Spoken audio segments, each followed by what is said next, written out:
अस्सलाम वालेकुम, मैं हूँ शाहिद हुसैन। दुआ ज़हरा के हवाले से सबको इंतज़ार है। रोज़ लोग मालूमात लेने की कोशिश करते हैं कि बिलाखिर दुआ ज़हरा की बाज़ाबी कब अमल में आएगी और कब अमल में लाई जाएगी। दुआ ज़हरा के केस से मुतल्लिक जो है वो अब सबसे बड़ी और अहम अपडेट ये है कि सिंध हाई कोर्ट के फैसले के खिलाफ supreme court of Pakistan Karachi registry में दरख्वास्त दायर कर दी गई है, अपील दायर कर दी गई है। अपील में क्या मौक़िफ़ है वो सारे फैक्ट्स आपके सामने रखेंगे और क्या मुमकिन तौर पर दरख्वास्त की कब समाअत होगी और क्या दुआ ज़हरा जो है वो बाजियाब हो पाएंगी या नहीं, उसकी सारी तफसीलात आपके सामने रखते हैं। जिब्रान नासिर को वकील किया गया है और मेरे साथ इस वक्त जो है वो अमीन अनवर मौजूद हैं। अमीन, हमने कॉपी हासिल की और सबसे मैं कोशिश में था, सुप्रीम कोर्ट 2 दफ़ा गया हूँ और वहाँ पर तरीक़ाकार जो था वो सारा जो तरीका पूरा कर लिया गया है। दरख्वास्त जो है वो बाकायदा तौर पर दायर कर दी गई है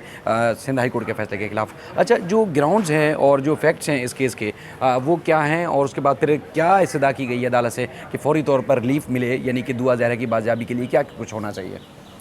जी शायद सबसे पहला ग्राउंड जो लिया गया है वो ये है कि सिंध हाई कोर्ट ने जो 8 जून का ऑर्डर था, जिसमें दुआ ज़हरा को सिंध हाई कोर्ट ने ये कहा था कि वो अपनी मर्ज़ी से जो है वो जिसके साथ भी जाना चाहे, रहना चाहे, रह सकती हैं। क्योंकि सिंध हाई कोर्ट ने जब उनका 164 का बयान रिकॉर्ड किया था, जिसमें दुआ ज़हरा ने कहा था कि मुझे किसी ने अगवा नहीं किया, मैं अपनी मर्ज़ी से पंजाब गई थी और मैंने अपनी पसंद से ज़हीर अहमद के साथ शादी की थी और अब मैं उनके साथ जाना चाहती हूँ। जिसके बाद अदालत ने जो उनके वालिद की दरख्वास्त थी आर्टिकल 199 के तहत दुआ ज़हरा की बाजियाबी से मुतालिक, वो दरख्वास्त जो है वो निपटा दी थी और दुआ ज़हरा को ये इख्तियार दिया था कि वो अपनी मर्ज़ी से जो है जिसके साथ जाना चाहें जा सकती हैं। इस 8 जून के ऑर्डर्स के ख़िलाफ़ जो है वो सुप्रीम कोर्ट में अपील दायर की गई है,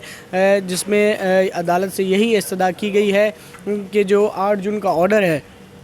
उसके ख़िलाफ़ ये जो अपील है वो अलाउ की जाए और सिंध हाई कोर्ट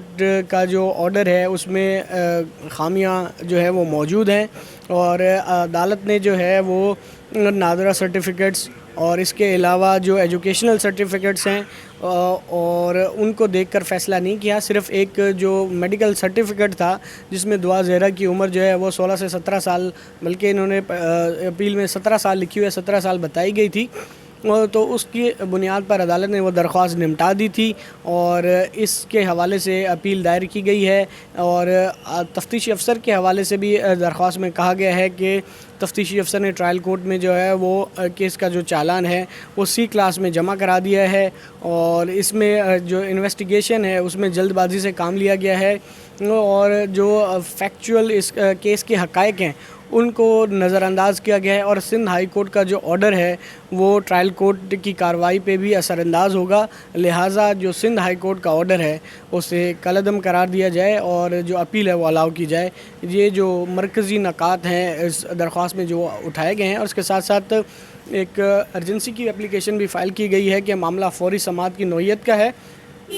लिहाजा केस की जो है वो फ़ौरी समाअत की जाए। दुआ ज़हरा के हवाले से लिखा हुआ है जो गैर कानूनी तौर पर जो है वो unlawful custody of Zaheer Ahmed, और ज़हीर अहमद को भी इस केस में जो है वो फ़रीक बनाया गया है। तमाम IG सिंध और इसके अलावा जो दीगर फ़रीक हैं उसमें तफ्तीशी अफसर DSP शौकत शहानी, ज़हीर और दीगर जो अफसरान हैं उन्हें इस केस में फ़रीक बनाया गया है। अब देखते हैं कि सुप्रीम कोर्ट इस पर मज़ीद क्या कार्रवाई करती है। सुप्रीम कोर्ट का जो बेंच है, 3 रुकनी बेंच यहाँ कराची रजिस्ट्री में चूँकि तातीलात भी हैं तो यहाँ मौजूद है, यानी कि जस्टिस सजाद अली शाह, जस्टिस मुनीब अख्तर और जस्टिस मोहम्मद अली मज़हर यहाँ पर मौजूद हैं और इम्कान ज़ाहिर किया जा रहा है कि जो अगला हफ़्ता यानी कि पीर के बाद जो हफ़्ता शुरू होगा उसमें ये केस समाअत के लिए मुकर्रर हो जाएगा। हतमी फ़ैसला ट्रायल कोर्ट ने करना है। जो इंटरिम रिलीफ है यानी कि फ़ौरी जो रिलीफ है वो ये है कि जैसे हाई कोर्ट का फैसला मुअत्तल करने के बाद लड़की को शेल्टर होम भेजा जाए और उसके बाद फिर पुलिस को साफ़ और शफाफ तहकीकात का हुक्म दिया जाए और जिस तरह तफ्तीशी अफसर को हटाने का भी जो अदालत कल भी ख़त भी लिखा गया है जिब्रान नासिर साहब की तरफ से कि तफ्तीशी अफसर को हटाया जाए, क्योंकि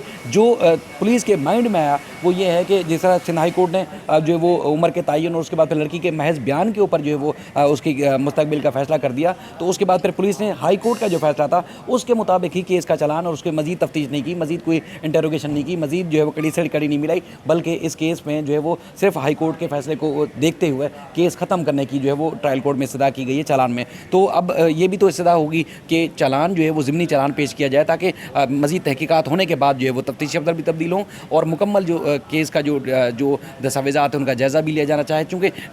जो हतमी फ़ैसला है लड़की कहाँ जाएगी, निकाह कानूनी है गैर कानूनी है, सारा फ़ैसला तो ट्रायल कोर्ट ने करना है। है, लेकिन जो हाई कोर्ट से जो हुक्मनामा है उस हाई कोर्ट के फैसले को मुअत्तल किया जाएगा और मुमकिन तौर पर सुप्रीम कोर्ट अगर ज़्यादा से ज़्यादा करेंगी तो ट्रायल कोर्ट को मामला भेज देगी। देखिए शायद सिंध हाई कोर्ट के पास जो आर्टिकल 199 के तहत जो जुरिस्डिक्शन थी उन्होंने उसी में रहते हुए ऑर्डर पास किया है और बाजियाबी से मुतालिक दरख्वास्त थी, तो अदालत ने जो फैक्चुअल कंट्रोवर्सी है, जो दस्तावेज़ात और दीगर शवाहिद की बात है, क्योंकि इस तमाम बातों का जायज़ा, तमाम शवाहिद का जायज़ा जो है वो ट्रायल कोर्ट ने लेना होता है, तो इसीलिए सिंध हाई कोर्ट ने ये मामला ट्रायल कोर्ट के ऊपर छोड़ा था कि वो कानून के मुताबिक जो है उस पर कार्रवाई करे। ताहम सिंध हाई कोर्ट में जो दरख्वास्त दायर की गई थी उसका मकसद जो है वो पूरा हो चुका था और इस बाजियाबी से मुतालिक दुआ ज़हरा जो है वो पुलिस ने बाजियाब करा के अदालत में पेश करा दिया था। इसके बाद उनका स्टेटमेंट हो गया, तो अदालत ने जो है उनके स्टेटमेंट की बुनियाद पर, जो एफिडेविट जो ऑन ओथ स्टेटमेंट था उसकी बुनियाद पर ये बाजियाबी की जो दरख्वास्त थी वो निपटा दी थी। फिर उसके बाद पुलिस ने जो अपनी कार्रवाई करनी थी, जो कानून के मुताबिक चालान पेश करना था, वो ट्रायल कोर्ट में चालान पेश किया है C क्लास, जिसमें पुलिस का ये कहना है कि दुआ ज़हरा के अगवा की जो सेक्शन है वो अब क्योंकि नहीं लगती, वो बाजियाब हो चुकी हैं। इसके अलावा चाइल्ड रिस्ट्रेन मैरिज एक्ट जो सिंध में लागू है, क्योंकि शादी जो है वो पंजाब में हुई है, तो इसका भी इतलाक़ नहीं होता है। इसी तरह जो सेक्शन 216 है उसका भी इतलाक़ नहीं होता है, जिसकी वजह से ये केस जो है वो C क्लास किया जाता है। इस तरह जो निकाह ख्वाह और गवाह ज़ेर हिरासत हैं उन्हें भी डिस्चार्ज किया जाए। और रोज़ जो तफ्तीशी अफसर की तब्दीली के हवाले से ख़त लिखा गया है जिब्रान नासिर साहब की जानिब से, जो वकील हैं मुद्दई मुकदमा के, उन्होंने काफ़ी अहम नकात उठाए हैं उस ख़त में, जिसमें ये कहना था कि पुलिस ने जल्दबाजी का मुजाहरा किया है केस का चालान जमा कराने में, और C क्लास में जिस तरह चालान जमा कराया गया वो इंतहाई उजलत में जमा कराया गया है और शवाहिद को जो है वो नज़रअंदाज किया गया है। सिंध हाई कोर्ट ने तो एज़ पर लॉ पुलिस को हिदायत की थी, कोई ऐसा ऑर्डर नहीं दिया था कि लेकिन हमने देखा कि सिंध हुकूमत और एडवोकेट जनरल सिंध का जो पहले दिन से मौक़िफ़ था कि केस यहाँ पर बनता नहीं है, शादी यहाँ पे नहीं हुई, अगवा नहीं हुई, तो उसी के मुताबिक कार्रवाई करते हुए तफ्तीशी अफसर ने जो है C क्लास की रिपोर्ट पेश की है। और इसके अलावा जो अहम नुकता उठाया गया है कि तफ्तीशी अफसर तब्दील किया जाए, पुलिस फ़ाइल तक जो है वो मुद्दई मुकदमा के वकील को रसाई दी जाए और SP रैंक के अफसर को जो है वो तफ्तीश सौंपी जाए, ताकि इस मामले की दोबारा से इन्वेस्टिगेशन हो, री इन्वेस्टिगेशन, और उसके बाद सप्लीमेंट्री जो चालान है वो जमा कराया जाए। इन तमाम हक़ाइक़ का जो है वो जायज़ा लेना चाहिए, क्योंकि जो डॉक्यूमेंट्स हैं उनका जायज़ा लेना चाहिए। और उनका ये कहना था एक सिंगल मेडिकल बोर्ड ने जो है वो रिपोर्ट दी है, ओसिफिकेशन उम्र का तयन कर दिया। इसके लिए एक प्रॉपर मेडिकल बोर्ड कॉन्स्टिट्यूट किया जाए और उसके बाद तमाम जो कार्रवाई है वो दोबारा की जाए, उम्र का जो तयन है उसका जायज़ा लिया जाए। और इसके अलावा जो प्रॉपर इन्वेस्टिगेशन है, उनका ये कहना था कि ज़हीर से भी कोई तहकीकात नहीं की गई इस हवाले से, और ना ही उसका कोई बयान रिकॉर्ड किया गया। दुआ ज़हरा का भी उनकी जो ख़त में लिखा होता कि 161 का जो बयान है वो रिकॉर्ड नहीं किया गया। पुलिस ने तफ्तीश मुकम्मल किए बगैर ही केस का जो चालान है वो C क्लास करके ट्रायल कोर्ट में पेश कर दिया है। लिहाजा जो